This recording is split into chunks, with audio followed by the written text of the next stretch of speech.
My cousin insisted I cater her entire wedding for free, saying, "It'll be great exposure for your business." When I declined, she rolled her eyes. "Fine. I'll find someone better." So I skipped the wedding. The next morning, I woke up to dozens of missed calls. The food was a disaster. "We need you now." I run a small catering business. It's nothing huge, just a local operation, but I've built a solid reputation over the years. I take pride in my work, and I'm not one to cut corners just to save a few bucks. Food is my livelihood. It's more than just a job to me, it's my passion, my art, my way of bringing people together during their most important moments. I've been doing this for 8 years now, ever since I graduated from culinary school with dreams of opening my own restaurant. The catering business wasn't my original plan, but it grew organically when friends started asking me to cook for their parties. Word spread, and before I knew it, I had a steady stream of clients who trusted me with their celebrations. My kitchen is my sanctuary. It's a modest setup in a rented commercial space downtown, nothing fancy, but it's mine. The walls are lined with photos from hundreds of events I've catered, birthday parties, corporate lunches, anniversary celebrations, and yes, weddings. Each photo represents a memory, a moment when my food helped make someone's day special. I keep a small notebook where I write down comments from happy clients. "Your salmon was perfection." "The cake brought tears to my eyes." "You saved our event." These words mean everything to me. The business has its challenges, of course. The margins are tight, the hours are long, and there's always the stress of making sure everything goes perfectly.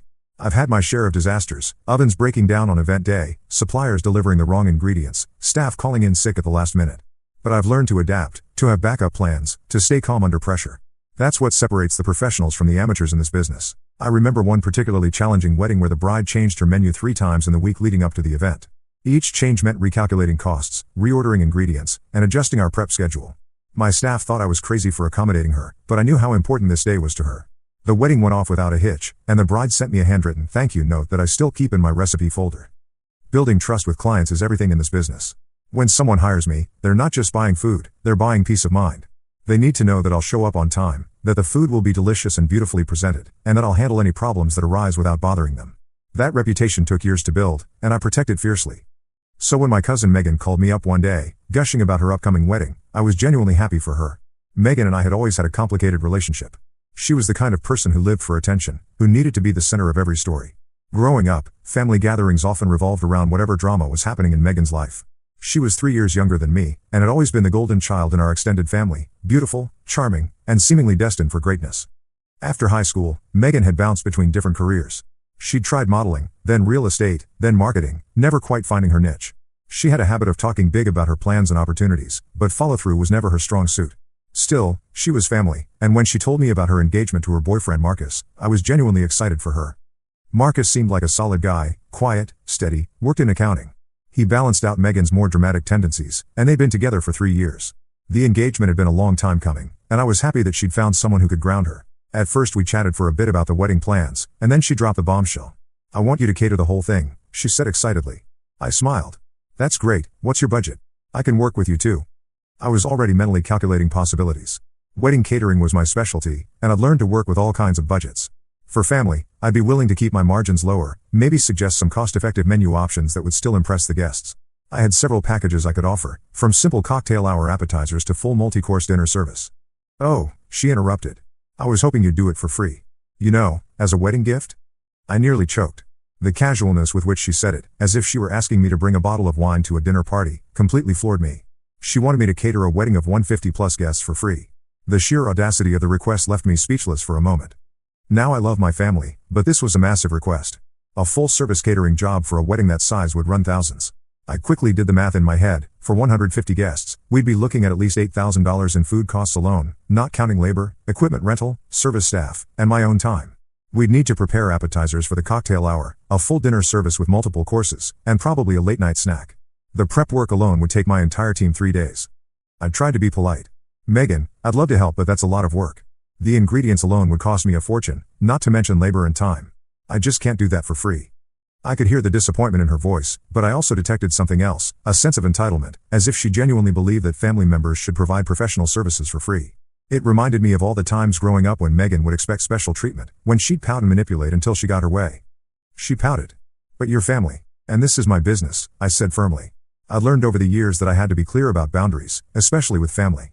I'd made the mistake early in my career of doing free work for relatives, thinking it would lead to referrals and goodwill. Instead, it had led to more requests for free work and a devaluation of my services. The conversation grew increasingly tense. Megan tried several different approaches. She appealed to family loyalty, suggested that the exposure would be good for my business, even hinted that other family members would be disappointed if I didn't help out. But I held firm. I offered to give her a family discount, to help her find cost-effective menu options, to work with whatever budget she had. But free was off the table. She sighed dramatically. Fine. I'll find someone better. The dismissive way she said it stung more than I expected. Someone better, as if my 8 years of experience, my culinary training, my track record of successful events meant nothing. As if I were some amateur who should be grateful for the opportunity. At that point, I shrugged it off. If she wanted to burn a bridge over free food, that was on her. I learned not to take family drama too personally, and I had plenty of paying clients to keep me busy. I didn't hear much about the wedding after that. The family grapevine was unusually quiet about Megan's wedding plans, which I found a bit odd. Usually, her events were the subject of endless discussion and speculation. My mom mentioned in passing that Megan had found another caterer who was just as good, and I didn't give it another thought. In the weeks leading up to the wedding, I threw myself into my work. I had 2 other weddings that month, plus a corporate event and a couple of birthday parties. The summer wedding season was in full swing, and I barely had time to think about Megan's situation. My team and I were working 12-hour days, but the clients were happy, and the business was thriving. Fast forward to the wedding day. I wasn't invited, probably because of the whole catering issue, but that was fine by me. I'd been to enough family weddings to know that they could be stressful affairs, full of old grievances and forced conversations. I spent the evening relaxing at home, enjoying a rare Saturday off. I ordered takeout from my favorite Thai place, opened a bottle of wine, and watched a movie. It was the first time in weeks that I'd had a completely free evening. Then at 7 a.m. the next morning, I woke up to dozens of missed calls. The insistent buzzing of my phone pulled me from a deep sleep, and I groggily reached for it, expecting maybe an emergency with one of my upcoming events. Instead, I saw a string of missed calls from Megan, her mom, even my own mother. The timestamp showed that started calling around 6 a.m. and hadn't stopped. Something was very wrong. My first thought was that there had been an accident, maybe someone had been hurt at the wedding. I finally picked up my mom's call, groggy and annoyed. "Oh my God, it was a disaster," she whispered. I could hear the shock in her voice, the kind of tone people use when they're describing something almost too awful to believe. "What?" I rubbed my eyes, trying to wake up fully. "The food, it was horrible. Megan is freaking out." As my mom filled me in on the details, I felt a mixture of vindication and genuine sympathy. "The caterers she hired were awful," Mom continued. "The chicken was undercooked, actually pink in the middle. Several guests got sick. The pasta was stone cold, like it had been sitting out for hours. And the seafood platter, oh my God, it was clearly canned tuna just dumped on a plate with some crackers." I could picture the scene. A wedding reception where the food was so bad that it became the main topic of conversation. Guests whispering to each other about the quality, maybe even refusing to eat. The bride and groom's special day overshadowed by culinary disasters. "People left early," Mom said. By 9 p.m., half the guests had gone home. The ones who stayed were just drinking and avoiding the food. Megan was in the bathroom crying, and Marcus looked like he wanted to disappear. I bit my lip to keep from laughing. It wasn't funny, exactly, but there was a certain poetic justice to it. Mom continued, "She's begging you to come fix it. They need real food for the brunch reception today." Apparently, Megan had planned a day after brunch for out-of-town guests, and now she was panicking about having the same caterer handle it. I blinked. "So let me get this straight. She refused to pay me, found someone better, and now she wants me to come in last minute to save the day?" The audacity was breathtaking. She dismissed my services, insulted my abilities, and now expected me to drop everything and rescue her wedding weekend. Mom sighed. "Yes." I let out a slow, satisfied exhale. "Tell her I'm unavailable." The decision came easily. I wasn't being vindictive, I genuinely was unavailable. Sunday brunch service requires extensive prep work that should have started days ago. Even if I'd wanted to help, there was no way to pull together a quality meal for that many people with a few hours' notice. But more than that, I wasn't going to reward her behavior.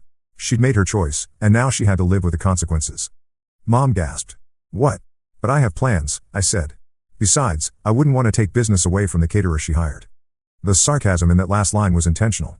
If this other caterer was just as good as me, then surely they could handle the brunch as well. Mom knew better than to argue. She understood my business better than most family members, and she'd seen how hard I worked to build my reputation. She relayed the message, and within an hour, Megan lost her mind. She sent me a long, furious text about how I was selfish and petty, how I was ruining her wedding by refusing to help when it really mattered. The message was full of accusations and guilt trips, but it only confirmed that I'd made the right decision. If this was how she reacted to a simple no, imagine how she would have behaved if I'd worked the wedding for free and something had gone wrong. I didn't even bother responding. Later I found out that the brunch ended up being grocery store deli trays that Megan's mom had panic bought at the last second. Wilted sandwiches, store-bought cookies, and fruit salad from plastic containers. People were not impressed. Megan is still salty about it to this day. But guess what? She never found someone better. The caterer she'd hired was apparently a friend of a friend who did catering as a side hustle. No professional experience, no proper equipment, no understanding of food safety. She'd chosen price over quality and got exactly what she paid for. So after I refused to swoop in and save Megan's wedding brunch, I thought that was the end of it. I figured she'd eventually cool off, we'd have an awkward conversation at the next family gathering, and life would move on. I was wrong. A few days later, I started noticing something strange. Bad reviews began popping up on my business page. At first, I thought it was just coincidence. Every business gets the occasional bad review, and I'd learned not to take them too personally. But these were different. Terrible service, one read. Food was bland and arrived cold. Unprofessional. The review was short and vague, without any specific details that would help me understand what had gone wrong. Another one said, "Cancelled last minute and ruined my event. The chicken made everyone sick. Avoid at all costs." I read each one, my stomach tightening. These were fake reviews, and not even particularly well-crafted ones. They were too generic, too similar in tone and structure. And it wasn't just one or two. There were dozens, all posted within hours of each other. My overall rating, which had taken years to build up to 4.8 stars, was plummeting.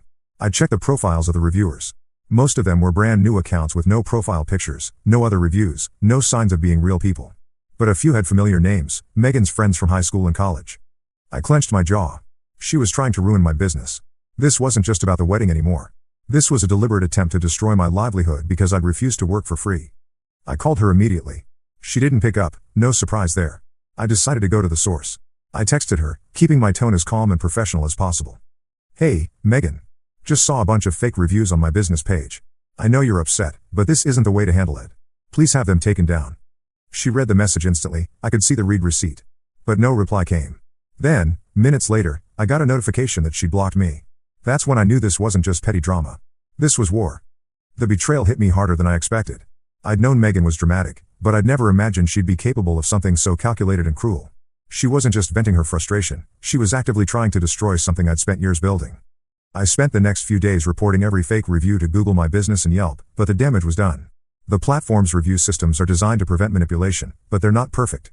It takes time for fake reviews to be investigated and removed, and in the meantime, potential clients were seeing my tanked rating and going elsewhere. Some of my regular clients reached out, concerned about what they were seeing online. I had to explain the situation, which was embarrassing and unprofessional. A few people even canceled upcoming bookings, worried about the quality of my service. I was furious, but I didn't have concrete proof that Megan was behind it. Not yet. Then, out of nowhere, I got a call from another caterer in town. Let's call him Dave. Dave and I weren't exactly friends, but we had a professional respect for each other. We'd even collaborated on a few large events that were too big for either of us to handle alone. The catering community in our city was small, and we all knew each other. He sounded uncomfortable when he called. "Hey," he said, "I need to tell you something. I just got a call from a bride named Megan. She wanted me to write a bad review about you. Said you ruined her wedding and needed to be taught a lesson." I gripped the phone tighter. "She asked you to leave a fake review?" The audacity was stunning, but it also gave me exactly what I needed, proof of her campaign against me. "Yep," Dave sighed. "She offered to pay me $50 to write something nasty about your food and service. Told her I don't play that game, but figured you should know. She's calling other caterers too, trying to get them to join in." I was seeing red. She wasn't just venting her anger or trying to warn people away from my business. She was actively recruiting others to help her destroy my reputation. This was organized, deliberate, and completely unhinged. She was actively trying to destroy my business, and I needed proof. I had an idea, but I'd need help to pull it off. I got a friend, let's call her Sophie, to help me out. Sophie was a graphic designer who understood social media and had helped me with my business's online presence in the past. The plan was simple. Sophie would create a fake social media profile and approach Megan as a potential bride looking for catering recommendations. If Megan was really running a campaign against me, she'd likely take the bait and try to turn this bride against my business. Sophie messaged Megan from the fake account, pretending to be a newly engaged woman looking for caterers in the area. She asked if Megan had any recommendations or warnings about local vendors. Megan took the bait immediately. "Oh my God, yes," Megan wrote back within minutes.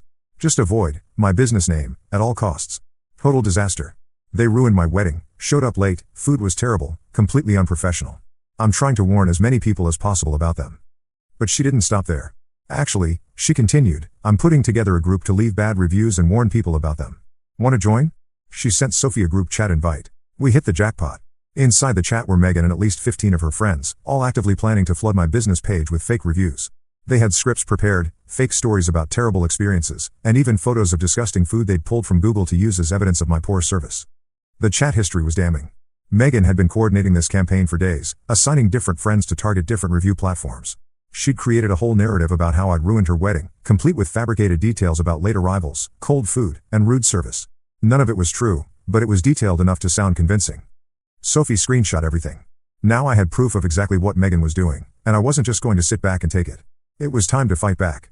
The counterattack started the next morning. I called Megan's dad, Uncle Dan. Now, Uncle Dan is an old school, no-nonsense kind of guy who'd worked his way up from nothing to build a successful construction company. He's always been supportive of my business, often recommending me to his business associates for corporate events. More importantly, I knew he had no idea what his daughter was up to. Dan valued honesty and hard work above all else, and he'd raised Megan to have those same values. Clearly, the message hadn't stuck. When I told him about the fake review campaign, he was silent for a long time. I could hear him breathing heavily on the other end of the line. Then he sighed. "I'll handle it," he said in a tone that suggested Megan was about to have a very unpleasant conversation with her father. Within an hour, Megan unblocked me and sent a frantic text. "Why would you tell my dad?" she wrote. There was panic in her message, the kind of fear that comes from knowing you're about to face serious consequences. "Why would you try to destroy my business?" I replied. She sent a string of excuses that only made her look worse. "I was just mad. I didn't think it was a big deal. You didn't even help me when I needed you. It's not like you lost money over it." That last line was particularly infuriating. Of course I'd lost money. Cancelled bookings, damaged reputation, time spent dealing with fake reviews instead of focusing on my actual work. But even if I hadn't lost money, her logic was insane, trying to ruin someone's livelihood because they wouldn't work for free. I didn't reply to her excuses. Instead, I forwarded all the screenshots to Google My Business and Yelp's review departments. Over the next few weeks, her entire group got banned from leaving reviews, and all the fake reviews were systematically removed. My page was restored to its original rating, but the damage to my peace of mind wasn't so easily repaired. The ultimate twist came a week later, when I got one more call that changed everything. It was from the caterer Megan had originally hired, the one who'd ruined her wedding dinner. Let's call him Rick. He sounded pissed. "She just tried to file a chargeback on my payment," he said. "Claimed I scammed her and that the food was inedible. She ate half the food at the wedding, complained about the rest, and now she wants her money back." "Are you serious?" I asked, though I wasn't really surprised. "Oh yeah," he said. "She paid me half up front, then tried to get the bank to refund it after the wedding. Guess she thought she could get a free wedding meal." I whistled. She really doesn't know when to quit. The pattern was becoming clear. Megan had a history of trying to get services for free, whether through manipulation, fake reviews, or outright fraud.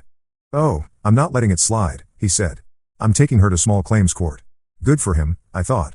Someone needed to hold her accountable. And that's when it hit me. Megan wasn't just entitled, she was a scammer. And karma was just getting started. A few weeks passed, and business slowly returned to normal. The fake reviews were gone, my regular clients were reassured, and new bookings were coming in. I thought the worst was behind me. But then I got a weird call from another wedding client. "Hey," she said, "just wanted to check, are you still catering my wedding?" "Of course," I replied.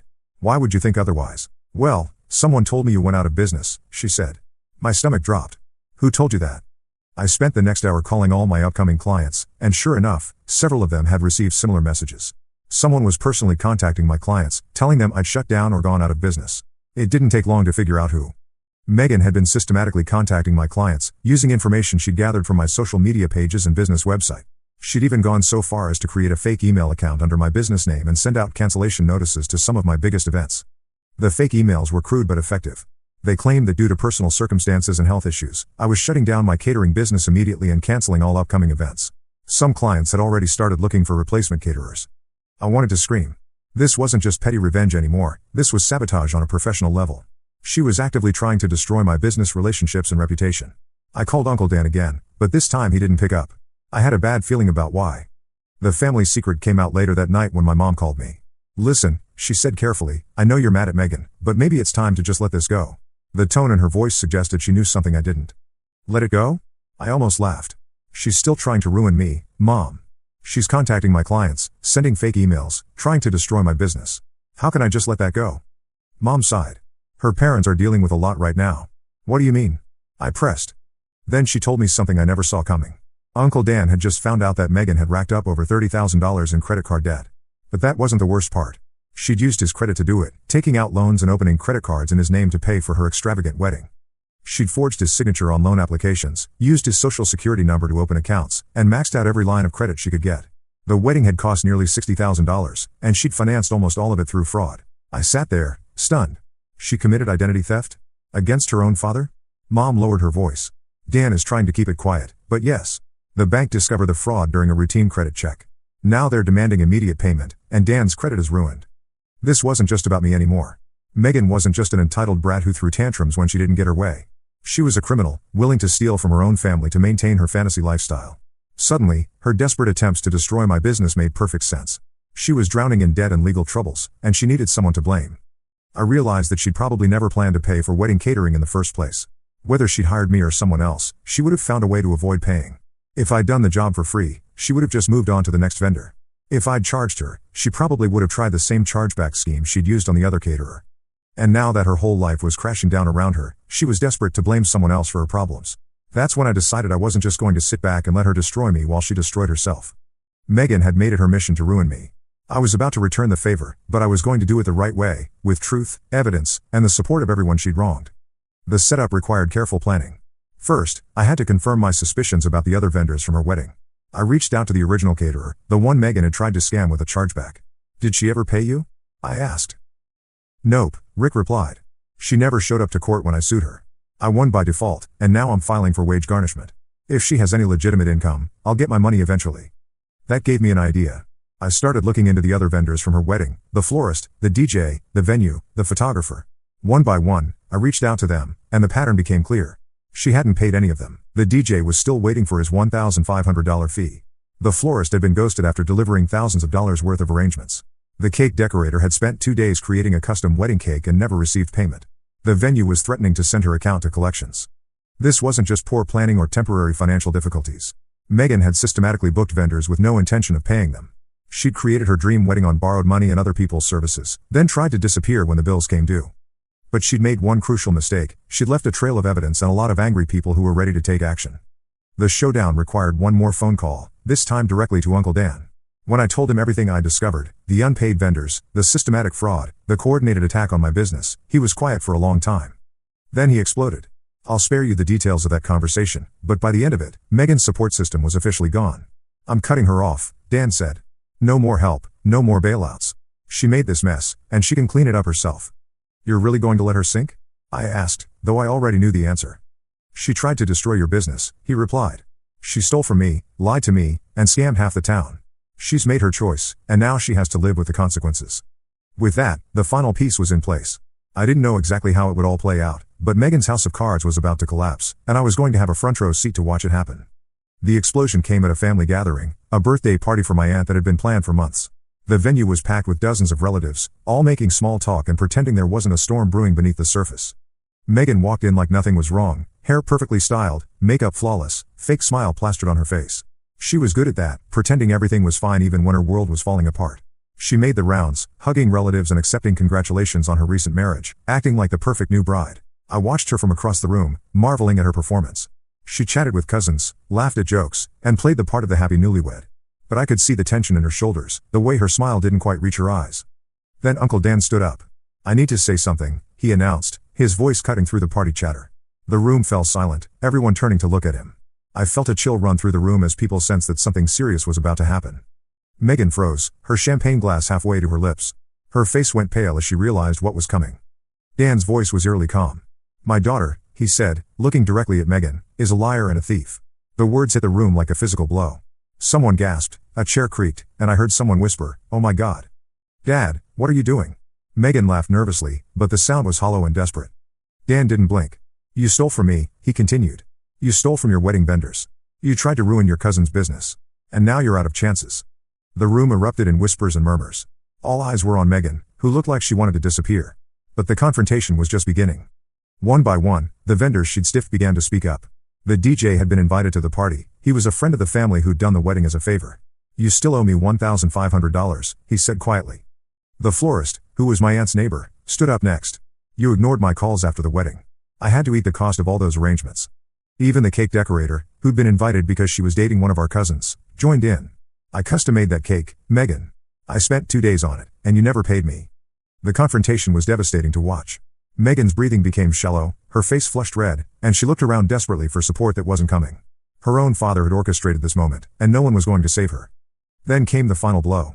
Rick, the original caterer, stepped forward and dropped a legal envelope in front of her. "This is a garnishment notice," he said. "Your wages will be docked until I get every penny you owe me." Megan's composure finally cracked. "This isn't fair," she whispered, her voice breaking. "This is an attack. You're all ganging up on me." But Dan's voice was like steel. "No, Megan," he said. "This is justice. You made your choices, and now you face the consequences." She looked at me then, her eyes desperate and pleading. "You did this," she spat. "You ruined my life. I tilted my head calmly. You did that all by yourself, Megan. That's when she completely lost it. She threw her champagne glass across the room, where it shattered against the wall. Then she turned on her father, her voice rising to a shriek. Dad, you don't understand. I had no choice. I didn't have the money. You wouldn't help me pay for the wedding. Dan's face darkened. I would have helped you if you'd asked honestly, he said. Instead, you stole from me. You forged my signature and destroyed my credit.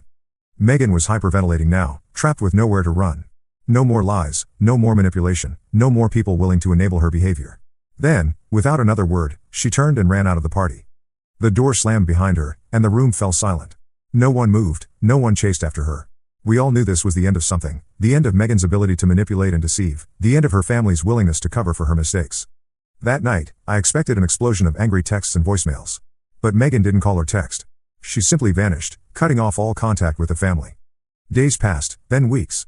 Through the family grapevine, I heard about her downward spiral. She lost her job when the wage garnishment kicked in. Her boss didn't want to deal with the paperwork and drama. Without steady income, she couldn't cover her mounting debts. The bank came after her for the fraudulent loans. Collection agencies called constantly. She moved in with a friend, but that arrangement lasted only 2 weeks before they kicked her out, tired of the constant harassment from creditors. Eventually, she had no choice but to crawl back to Uncle Dan, begging and crying for help. But Dan held firm, shutting the door in her face. For the first time in her life, Megan had to face the consequences of her actions alone. It's been a year since then. Megan and I haven't spoken since that night at the party. She tried to reach out once, sending a single text that simply said, "I'm sorry." But I never responded. Some things you don't come back from. Some bridges, once burned, can't be rebuilt.